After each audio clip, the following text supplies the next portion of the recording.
Maya Babengay, Pampanga, magandang gabi, Central Luzon. Ako po si Jody Dizon Mercado. Narito ang mga istorya na nakalap ng CLTV 36 na nagbigay pag-asa at saya ngayong panahon ng Kapaskuhan. Makulay at masayang Giant Lantern Festival ng Siyudad San Fernando muling nagningning. Bulawan is the champion. Iba't ibang hotel at pasyalan maagang ipinaramdam ang panahon ng Kapaskuhan. Paskong Kapampangan, nasaksihan sa Laos Group Complex. Kauna-unahang 2 araw na community market inilunsad. Pamcham Community, mas pinagitiang samahan sa makulay at masayang year-end party. Mula sa kumpiyansa bagong laban hanggang sa makasaysayang tagumpay sa entablado ng Ligligang Parul, isang barangay ang nagningning at nag-iwan ng marka sa 117th Giant Lantern Festival. Alamin natin kung paano nasungkit ang Barangay Bulaon ang kauna-unahan nitong kampyonato sa pinakamakulay na tradisyon ng City of San Fernando sa ulat na ito.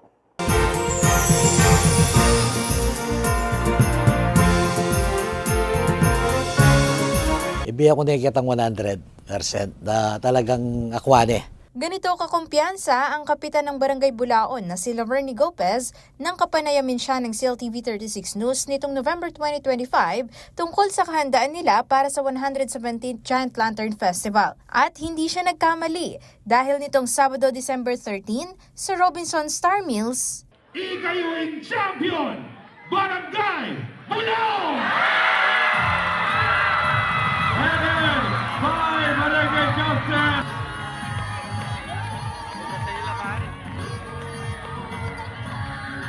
again. Second runner-up noong 2024, nasungkit ngayon ng Bulaon ang kampyonato sa pinakamakulay na selebrasyon ng siyudad ng San Fernando, ang Ligligan Parul. Mula sa malatiktok nilang tugtugan na sumabay sa ritmo ng libo-libong ilaw.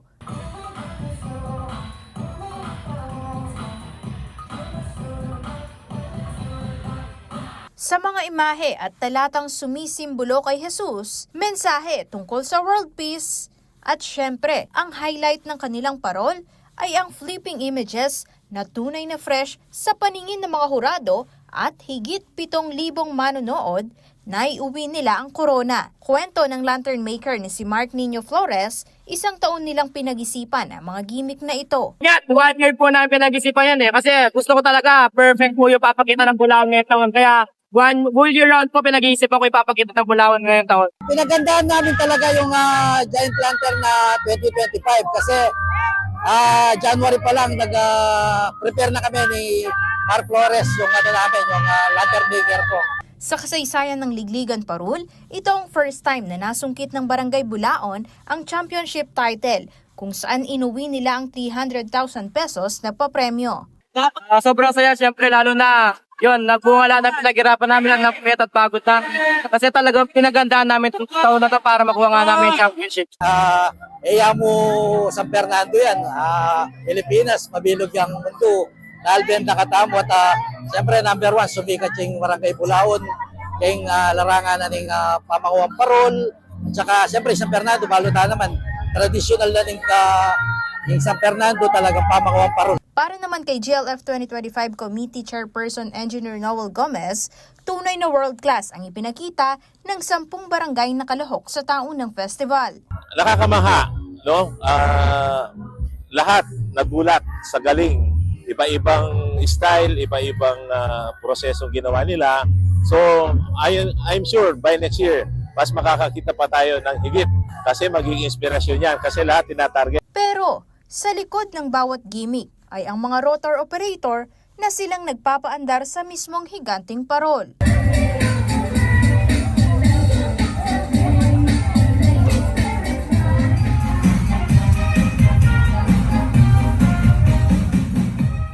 Samantala, back-to-back first runner-up naman sa kompetisyon ang Barangay Santo Niño na nag-uwi ng 200,000 pesos na papremyo.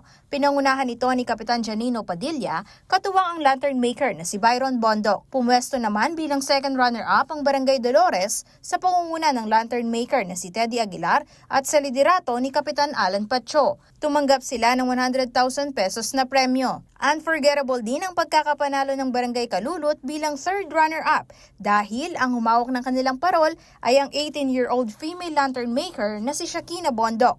Sa gabay rin ni Kapitan Jamie Capil, nakapag-uwi naman sila ng 50,000 pesos. Malaki naman ang pasasalamat ni Engineer Gomez sa lahat ng mga taong nasa likod ng matagumpay na event. Ang buong pasasalamat na sa pagpapala ng Diyos, naging matagumpay, tahimik at safe ang Giant Lantern natin ngayong 2025. At kung may mensahe man daw ang champion lantern maker na si Mark Nino Flores, Magtuloy-tuloy pa yung festival na to at kami mga lantern maker patuloy pa rin na pagpapasaya sa inyo sa mga manonood. samantala bukod sa naganap na Ligligan Parol, mayroon pang exhibition nights ang mga higanteng parol mula December 14, 2025 hanggang January 1, 2026. Para sa mga detalye ng mga lugar, tignan ang impormasyong naka-flash sa inyong screen. Aisel Fernando, CLTV 36 News.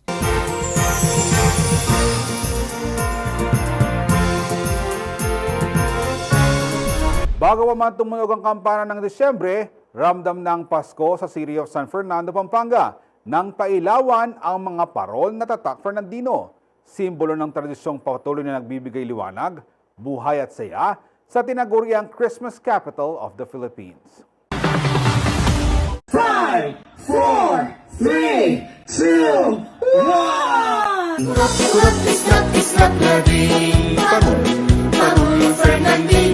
Hindi kumpleto ang diwa ng Pasko kung walang mga palamuti sa paligid. Kaya naman, pinatunayan ng City of San Fernando, Pampanga ang titulong Christmas Capital of the Philippines matapos pailawan ng mga parol at dekorasyon sa iba't ibang bahagi ng lungsod. Sa pamamagitan ng ceremonial light-up na ginanap sa City Town Center, Barangay Kalulot nitong Huwebes, October 16, muling nasilayan ang mga kumikislap na palamuti na tunay na nagbibigay saya sa mga kabalen. Pinangunahan ni CSF Mayor Vilma Balya Caluwag, katuwang ang City Tourism and Investment Promotions Office o CTIPO, ang pag-ilaw ng mga Fernandino parol na nagdadala ng kulay, liwanag at sumasalamin sa diwa ng Pasko sa syudad. Tingin nila yun nano maning malalyaring sakuna, earthquake yaman yan, lindol yaman yan, bagyo yaman yan, talagang reng Pilipino pag-celebrande ing Pasko. Especially kaya katamong Fernandinos, uling itamong Christmas capital of the Philippines. Ngunit hindi lang sa town center ramdam ang Kapaskuhan. Mula sa kahabaan ng Jose Abad Santos Avenue o Jasa, MacArthur Highway sa Barangay Baliti, Heroes Hall, Heritage District hanggang sa city proper at iba pang pangunahing kalsada, establishments at buildings sa San Fernando, sabay-sabay ring kumutitap ang mga Christmas lantern. Kaugnay niyan, binigyang pagkilala ni Kaluwag ang mga lantern maker na patuloy na nagbibigay buhay sa bawat parol, mga obrang kinikilala na rin sa iba't ibang panig ng mundo. Alam niyo ba, nung nasa Tokyo, nung nasa Osaka kami, sa Japan, kikilabutan ka talaga kasi makita mo yung parol, no? Tapos, di ba, yung makita mo nandun talaga yung parol natin. Talagang kinikilala na talaga yung parol natin sa buong mundo, hindi lang dito sa Pilipinas. Kasi talagang nag-e-effort tayo at ini-introduce talaga natin yung mga lantern natin sa mga Filipino store sa iba't ibang panig ng mundo. Ayon naman sa CTIPO, layunin ng aktibidad na maghatid ng kasiyahan sa mga Fernandino, pati na rin sa mga bisitang nagpupunta sa syudad. Taon-taon, gusto ng ating butihing mayor na si Mayor Vilma Caluwag na magbigay ng kasiyahan sa ating mga kababayan dito sa San Fernando at lahat ng mga dumadaan at pumupunta sa syudad natin. Samantala, abala na rin ang San Fernando sa paghahanda para sa pinakamakulay na selebrasyon sa Pampanga, ang Giant Lantern Festival 2025. So far so good, kasama natin ating private sector partners sa pangunguna ng Giant Lantern Festival Executive Committee at talagang dito natin makikita yung perfect blend ng public and private partnership pagdating sa Giant Lantern Festival na naitanghal din bilang isa sa mga top 3 best cultural festival sa buong Pilipinas nitong nakaraang buwan. Pasko na sa San Fernando, Pasko na sa Pampanga. Kurap-kurap, kislap-kislap na din. Parol Fernandino, parol ng pamagpayo. Kilap-kilap, tindat-tindat na din. Parol, Luidyain, parol Fernandino. Ning lugod, magyaking puso. Alto, Pasko. Hazel Fernando, CLTV 36 News. Namangha ang Santa Monica, Los Angeles nang pasinayaan ang 20-foot Parol San Fernando na siyang pinakamalaking parol na naipadala sa labas ng Pilipinas. Naging sentro ito ng makulay na Paskong Pinoy celebration na dinagsa ng mga kababayan at lokal na residente. Nagningning ang diwa ng Paskong Pinoy sa USA matapos pasinayaan sa harap ng bagong Island Pacific Supermarket sa Santa Monica, Los Angeles, California ang higanting 20-foot Parol San Fernando. Matagumpay na naipakita ang parol na bunga ng buwan-buwang pagdidisenyo, pagbubuo, wiring, paglalagay ng bombilya at maingat na pagtransport mula Pilipinas. Ito rin ang naging highlight ng Paskong Pinoy Berkada Fiesta Series 2025 na dinagsan ng daan-daang Pilipino at mga tiga-LA. Itinuturing ito bilang pinakamalaking Parol San Fernando na naipadala sa labas ng bansa at simbolo ng galing ng mga parol makers ng San Fernando. Si Master Lantern Maker Arvin Kiwa ang nanguna sa pagbuo ng parol na may temang pag-ibig, pag-asa, pananampalataya, kapayapaan at tahanan.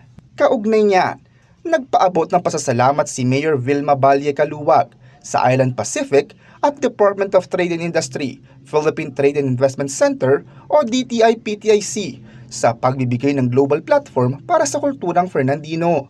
Ayon sa alkalde, higit sa pagpapakita ng world-class craftsmanship, mas mahalaga ang pagkakaisa ng mga Pilipino abroad mula sa pagsasalo ng pagkain, kwento at tradisyon na muli nagpapaalala ng pakiramdam ng tahanan. Kasi syempre, no, yung marami kasi sa kanila nakakita ng Pasko, kaya naging interesado talaga silang excited sila makita giant lantern at ipo sa Island Pacific. Ibinahagi naman ng Island Pacific owners na sina Jefferson Niño Lim at Chris Taranilo ang likayang hatid ng parol dahil kahit matagal na silang naninirahan sa Amerika, na ipaparamdam nito sa kanila ang init ng Paskong Pinoy. Tiniyak nilang ipagpapatuloy ang tradisyon sa iba pang komunidad sa California. Bukod sa parol, tampok sa selebrasyon ng masiglang food at trade fair na nagpapakita ng mga produktong Pilipino, song and dance performances, bingo, street food party, at roaming jeepney at tricycle na kinagiliwan ng mga bisita. Layo din ang aktibidad na dalhin ng mga tanawin, tunog at lasa ng Pilipinas sa LA. Samantala, dumalo rin sa event ang opisyal na delegasyon ng San Fernando, kabilang sina Vice Mayor Aurelio Brens Gonzales, councilors mula sa Committee on Tourism, Heritage and Cultural Development, present din ang Hizon family ng Pampangas Best, pati mga opisyal ng PTICLA, Philippine Consulate General in LA, at ang Giant Lantern Festival 2025 Executive Committee. Bago ang lighting event, nag-courtesy visit ang CSFP delegation kay Philippine Consul General in LA Adelio Angelito Cruz nitong November 20. Isang mahalagang hakbang para palakasin ang ugnayan sa edukasyon, kalusugan, at livelihood at parol tradition. Kasama si Jonathan Acordon, Raymond Tasoy, CLTV 36 News. Pinasigla ng makukulay na parol ang Laos Group Complex sa City of San Fernando, Pampanga. Nang pailawan ang mga ito, pero hindi lang yan, binuksan din sa publiko ang first ever community market kung saan bida ang mga produktong gawang lokal at iba't ibang pagkain Kapampangan. 3, 2, 1! Ladies and gentlemen, Merry Christmas and Happy Holidays! Ramdam na ang simoy ng Paskong Kapampangan sa City of San Fernando, Pampanga matapos pailawan ang mga makukulay na parol at dekorasyon sa taunang lights-on ceremony sa Laos Group Complex nitong Huwebes, October 9. Kasabay nito, binuksan din sa publiko ang first ever 2-day community market sa complex sa pangunguna ng Pampanga-based event organizer na The Local Loop. Tampok dito ang mahigit 30 local merchants mula sa iba't ibang larangan, gaya ng pagkain, clothing, accessories at marami pang iba. We call this a flea market po. So for this one, in-organize po natin siya kasabay ng annual lights on ceremony ng Laos Group Complex po. So for this, yung idea po behind Local Loop is community events host po kami. We try to aim promoting local brands, so local, and at the same time to invite yung local community natin na mag-gather around. So dito po, ayan, you'll see a variety of merchants. May mga food services po tayo na mga. Layunin daw ng aktibidad na itaguyod ang local entrepreneurship at palakasin ang kabuhayan ng mga Kapampangan sa pamamagitan ng mga community event gaya nito. For small businesses po kasi, for them, minsan hindi sila na-expose. So sometimes they need the platform for them to showcase their products. So ayun, nung nag-start din po si Local Loop, yung aim po natin is to give small businesses platforms na mapakilala po yung sarili nila. So through this initiative po, napapakilala or mas nagiging accessible po sila sa market. Samantala, pinangunahan naman ng Laos Group of Companies ang pagpapailaw sa mga parol at dekorasyon sa paligid ng Laos Group Complex. Ayon sa chairman at CEO ng LGC na si Lisette Laos Velasco, ang seremonyang ito ay hudyat ng pagsisimula ng Christmas season at simbolo ng pag-asa at pagkakaisa. Lahat naman po tayo, hinintay na natin yung panahon na magpapasko na, no? Kasi syempre, sa lahat po na pinagdaanan natin sa taon na ito, di ba, importante sa atin yung maramdaman natin ang Pasko ay nandito. Isa rin itong matagal ng tradisyon ng kanilang pamilya na sinimulan pa ng yumaong LGC chairman at kanilang ama na si Levi P. Laos. Alam mo, naalala ko talaga, ever since talaga, I think his intention is really to make everybody feel the Christmas spirit. Sometimes nakakalimutan natin, no? Correct, nakakalimutan natin yon. Dahil lahat tayo may kanya-kanyang ginagawa sa araw-araw. May mga pinagdadaanan. Exactly, may pinagdadaanan, whether personal or whatever, di ba? Lahat may pinagdadaanan. So, paano na siya naging tradisyon? Normally, gagawin lang natin ito sa bahay. We don't even call it a lights on. We just say, let's do our Christmas decor, etc., etc. But, became now a tradition to celebrate and talagang to ignite the community spirit that Christmas is really upon us and to celebrate it with family and friends. Para sa mga hindi makakaabot sa 2-day community market, huwag mag-alala dahil pwede pa ring mamasyal, mag-picture, magkape at mag-chill sa mga restaurant at cafe tulad ng Nonos, Pancake House at Coffee Bean and Tea Leaf. Bring your family and friends at damhin ang saya ng Paskong Kapampangan sa Laos Group Complex. Aisel Fernando, CLTV 36 News. Magbabalik ang CLTV 36 Christmas Special.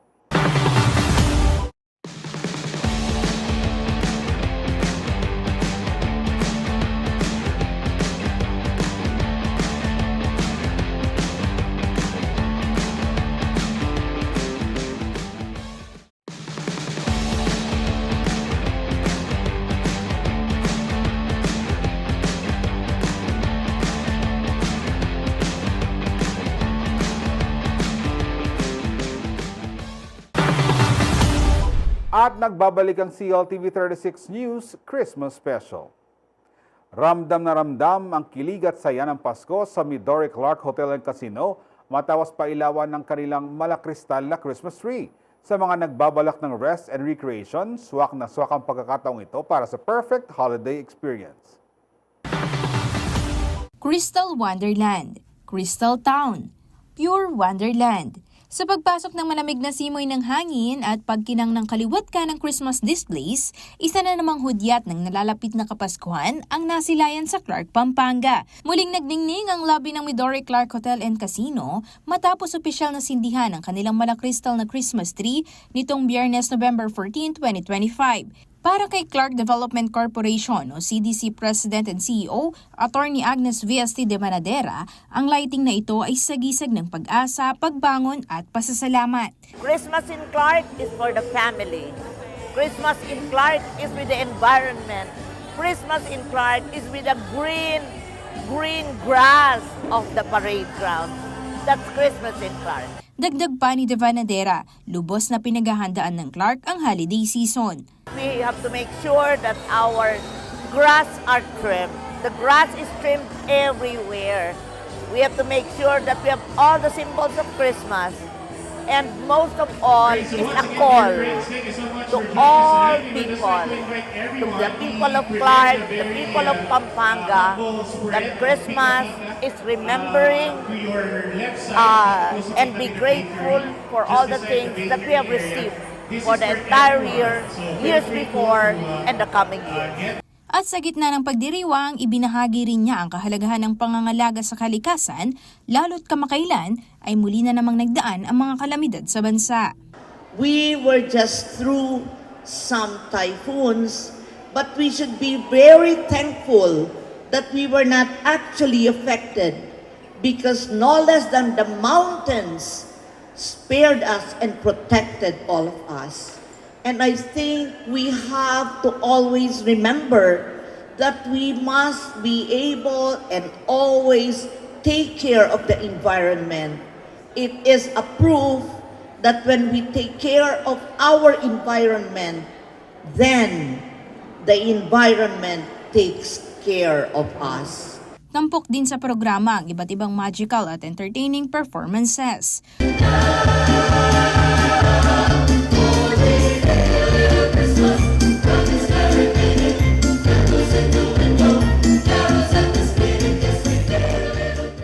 Dumalo rin sa pagdiriwang si Department of Tourism Region 3 Director Richard G. Daynos na nagbigay diin sa mas malalim na kahulugan ng temang Crystal Wonderland. And we stand before a radiant symbol of hope, our Crystal Wonderland, a vision for Crystal Town and pure Wonderland.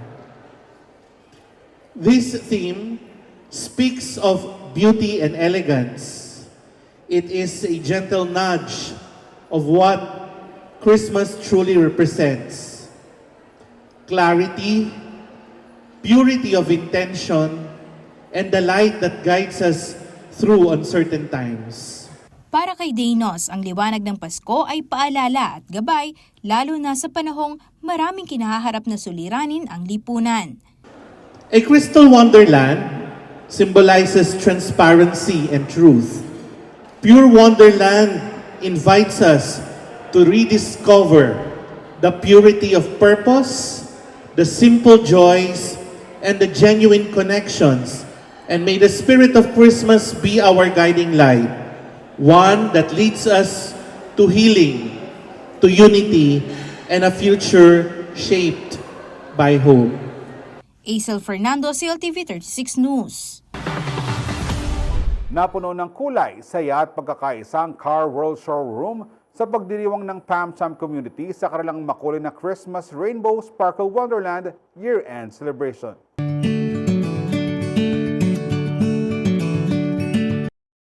Nagningning ang Car World Showroom sa City of San Fernando, Pampanga nitong Martes, December 9, nang magtipon-tipon ang mga miyembro ng Pampanga Chamber of Commerce and Industry Incorporated o PamCham para sa kanilang makulay at masayang year-end celebration. Pagpasok pa lang sa venue, ramdam na ang festive holiday spirit sa kanilang Rainbow Sparkle Wonderland themed party. Iba't ibang kulay, glitters at masasayang ngiti ang bumungad sa lahat.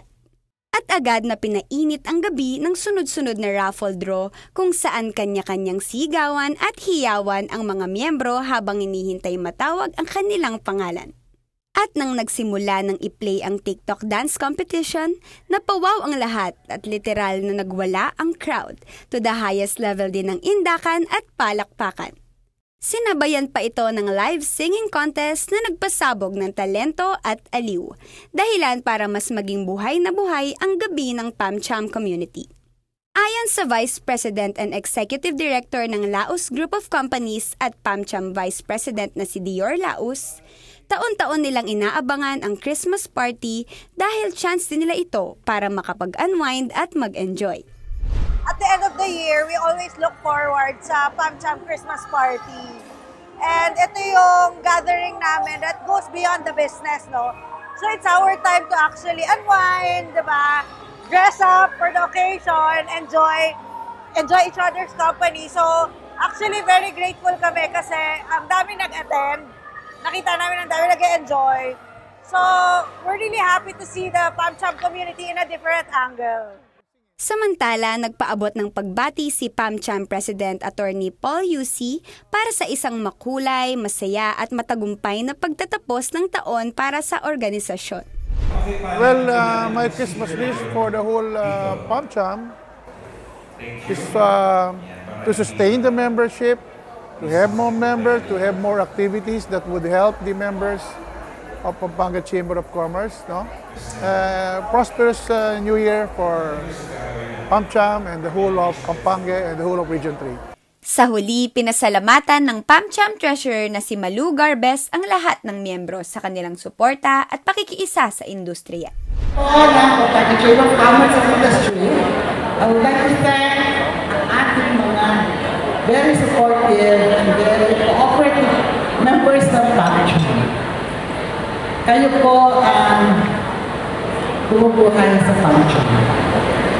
You are the wealth of PAMCHAM. We are very happy to have you. Maraming salamat po sa inyo. Higit pa sa isang simpleng selebrasyon, malinaw ang bitbit na mensahe ng PAMCHAM. This is a gathering that strengthens the community, camaraderie at nagbibigay daan para sa mas makabuluhan pang taon na darating. Kasama si Rainiela Tugay, Zachary Carlos, CLTV 36 News.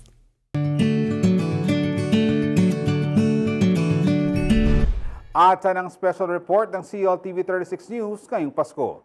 Bukod sa pagbibigayan at pagmamahalan, naway hindi natin kaligtaan ng tunay na esensya ng pagdiriwang, ang pagsilang ng dakilang manunubos na si Hesukristo. Kasama ang buong pwersa ng CLTV 36, ako po si Jody Dizon Mercado at kami po ay bumabati sa inyo ng maligayang Pasko at manigong bagong taon.